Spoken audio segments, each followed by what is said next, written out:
என்னோட சேனலை சப்ஸ்கிரைப் பண்ணிக்கோங்க. அப்படியே பக்கத்தில் இருக்க பெல் ஐக்கானையும் கிளிக் பண்ணிக்கோங்க. அப்போ தான் நான் அப்லோட் பண்ணுற இன்ட்ரெஸ்டிங்கான வீடியோஸ்லாம் இம்மிடியேட்டாக நோட்டிஃபிகேஷனில் உங்களை வந்து சேரும். ஹலோ ஃப்ரெண்ட்ஸ், எல்லோரும் எப்படி இருக்கீங்க? இன்றைக்கி நாம் ரொம்ப டேஸ்டியான ரிச்சான ஒரு ரெசிபி பார்க்க போகிறோம். ஆனால் பயப்படாதீங்க, எல்லாருனாலையும் ஆஃபர் பண்ணக்கூடிய சிக்கனமான பாசந்தி தான் செய்ய போகிறோம்.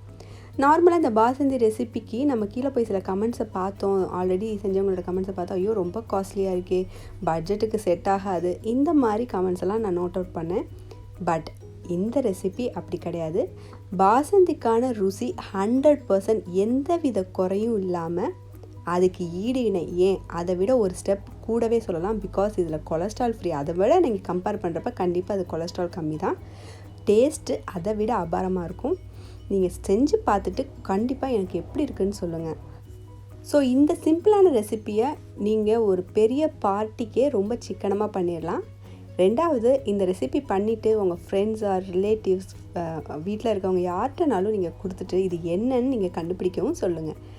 கண்டிப்பாக உங்களுக்கு ஹாப்பினஸ்க்கு அளவே இருக்காது. நெக்ஸ்ட், இதுக்கு இன்க்ரீடியன்ட்ஸ் பார்த்திங்கன்னா ரொம்ப சிம்பிளான வீட்டில் இருக்கக்கூடிய இன்க்ரீடியன்ட்ஸ் தான். பால், கேபேஜ், சுகர், கீ, அப்புறம் கொஞ்சமாக முந்திரி பருப்பு. இதில் நீங்கள் உங்களோட டேஸ்ட்டுக்கு தகுந்த மாதிரி பாதாம், பிஸ்தா கூட சேர்த்துக்கலாம். பட் முந்திரி பருப்பே என்னை பொறுத்த வரைக்கும் போதுமான சுவையை கொடுக்குது. ஒரு அடிக்கனமான பாத்திரத்தை எடுத்துக்கோங்க. அதில் இந்த 6 கப் பாலை சேர்த்து நல்லா கொதிக்க விடணும். ஸோ அதுக்கு இடையில் இந்த மாதிரி முட்டைக்கோஸை நம்ம திருவி வச்சுக்கலாம். இப்போ நான் ப்ரீத்தி ஜோடியாக் தான் யூஸ் பண்ணுறேன். ஸோ ரொம்ப நல்லா இருக்குது. துருவுறதுலேருந்து, கட் பண்ணுறதுலேருந்து, கிரைண்ட் பண்ணுறதுலேருந்து எல்லாமே நல்லா ஃபைனாக பண்ணுது. நமக்கு தேவையான ஸ்ட்ரக்சரை அது கொடுக்குது. நான் அந்த மாதிரி தான் துருவி எடுத்து வச்சுருக்கேன். ஸோ 6 கப்புக்கு நான் 1 கப் எடுத்திருக்கேன். ஸோ இதில் ஃபர்ஸ்ட் ஸ்டெப்பே, மெயினான ஸ்டெப்பே என்னென்னா, கொதிக்கிற தண்ணியில் இந்த முட்டைக்கோஸை போட்டு ஒரு 10 மினிட்ஸ்க்கு நல்லா பாயில் பண்ண விடணும். அதோட பச்சை ஸ்மெல்லெல்லாம், அந்த முட்டைக்கோஸுக்கான ஒரு ஸ்மெல் இருக்கும்ல, அது நல்லா போகணும்.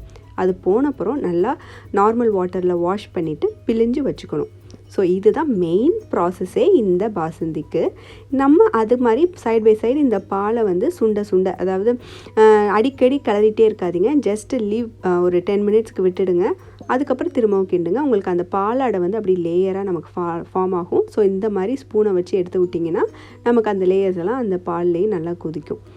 இப்போது ஏன் இந்த டிஃப்ரென்ஸ் அப்படின்னா, நீங்கள் ஒரு 6 கப்பு நீங்கள் பால் ஊற்றி அதை 1 கப் அளவுக்கு சுண்டுனா மட்டும்தான் உங்களுக்கு தேவையான அளவு பாலாடை கிடைக்கும். ஏன்னா அந்த பாலாடை தான் அந்த பாசந்தியோட டேஸ்ட்டே. பட் இந்த மாதிரி கேபேஜ் ஆட் பண்ணுறப்போ டேஸ்ட் அதுக்கு ஈக்குவலாகவும் நம்ம பட்ஜெட்டுக்கு தகுந்த மாதிரி ஈஸியாக பண்ணிட முடியும். அதனால தான் இந்த ரெசிபி உங்கள் கூட நான் ஷேர் பண்ணுறேன். யாருக்கு தெரியும், இந்த ப்ரொசீஜரை நிறைய ரெஸ்டாரண்ட்ஸில் ஃபாலோ பண்ணாலும் பண்ணலாம். இப்போது இந்த கேபேஜை நல்லா கழுவி பிழிஞ்சு எடுத்து வச்சுருக்கேன்.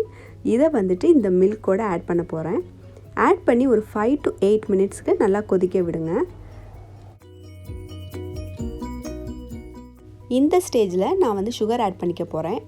6 கப் பாலுக்கு நான் 1 கப் சுகர் ஆட் பண்ணியிருக்கேன். இது உங்களோட டேஸ்ட்டை பொறுத்தது தான். நீங்கள் கூடவோ குறைச்சோ ஆட் பண்ணிக்கலாம். ஆட் பண்ணதுக்கப்புறம் அது கொதிக்கிறப்போ அந்த ஆஸ் யூஷுவல் நம்ம சுகர் ஆட் பண்ணாவே தண்ணி ஊஸ் அவுட் ஆகும் இல்லையா? ஸோ அது மாதிரி தான் கொஞ்சம் லிக்யூடாக ஆகும். ஒரு 5 to 8 மினிட்ஸ் ஆர் 10 மினிட்ஸ் கூட நீங்கள் கிளறிட்டே இருக்கலாம். ஸோ அதோட கன்சிஸ்டன்சி அண்ட் கலர் கொஞ்சம் சேஞ்ச் ஆகும். ஸோ அதுதான் கரெக்டான பதம்.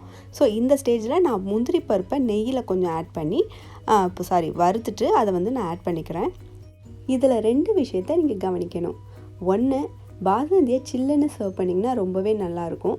ரெண்டாவது, இன்கேஸ் ரொம்ப திக்காக கன்சிஸ்டன்சி ஆயிடுச்சுன்னா அது கூட காய்ச்சின பாலை ஆட் பண்ணிட்டீங்கன்னா கரெக்ட் கன்சிஸ்டன்சிக்கு வந்துடும். அவ்வளோதான் ஃப்ரெண்ட்ஸ், நம்மளோட சிக்கனமான பாசந்தி ரெடி ஆயிடுச்சு. இப்போது வீட்டில் வைக்கிற எந்த ஒரு சின்ன ஃபங்க்ஷனோ, கெட் டுகெதரோ எதுனாலும் உங்களோட மெனு லிஸ்ட்டில் இந்த ரெசிபியை ஆட் பண்ணிப்பீங்கன்னு நினைக்கிறேன். இந்த வீடியோ உங்களுக்கு பிடிச்சிருந்தா please like, share and subscribe to Australia Tamil express. East or west, நம்ம ஊர் சாப்பாடு தாங்க பெஸ்ட். நான் உங்களை இன்னொரு வீடியோவில் சந்திக்கிறேன். நன்றி.